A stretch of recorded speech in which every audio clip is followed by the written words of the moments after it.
नमस्कार साथियों।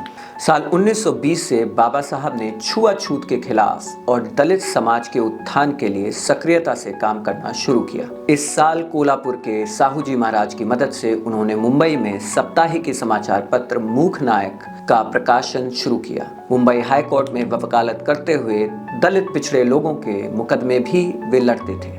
वंचित समाज में शिक्षा के प्रचार प्रसार के लिए उन्होंने 1924 में बहिष्कृत हितकारिणी सभा का गठन किया था। इस सभा का नारा था, शिक्षित बनो, संगठित रहो और संघर्ष करो। यह बाबा साहब के सबसे प्रमुख संदेशों में से एक है। साल 1927 आते आते डॉक्टर अंबेडकर ने छुआछूत के खिलाफ और वंचित समाज के अधिकारों के लिए सक्रिय संघर्ष छेड़ दिया। उनके आंदोलन में सार्वजनिक पेयजल स्रोतों से पानी लेने और मंदिरों में प्रवेश करने के लिए प्रदर्शन और सभाएं होती थी। उनके आंदोलन में महाड़ सत्याग्रह एक मील का पत्थर है। महाराष्ट्र के महाड़ में सार्वजनिक तालाब से दलितों को पानी लेने के अधिकार के लिए बाबा साहब के नेतृत्व में 20 मार्च 1927 को एक जुलूस तालाब पहुंचा और बाबा साहब और प्रदर्शनकारियों ने तालाब से पानी पीकर अपने अधिकार को स्थापित किया। उस सत्याग्रह के संघर्ष, संदेश और संकल्प को याद रखने के लिए 20 मार्च को हमारा देश सामाजिक सशक्तिकरण दिवस मनाता है। अगस्त 1923 में बंबई प्रांत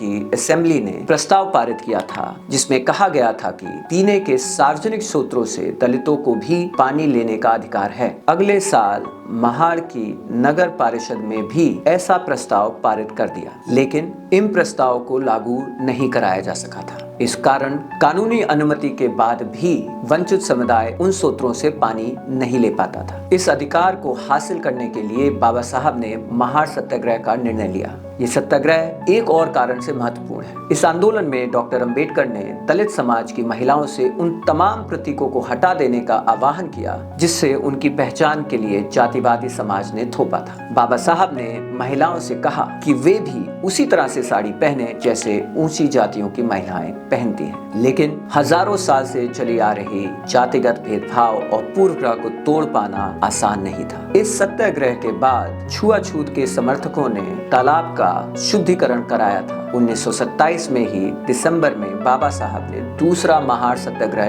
का निर्णय लिया। इससे पहले जातिवादियों ने बंबई हाई कोर्ट में मुकदमा का दावा कर दिया कि तालाब निजी संपत्ति है। मामला अदालत में होने के कारण बाबा साहब तलाक तक नहीं जा सके।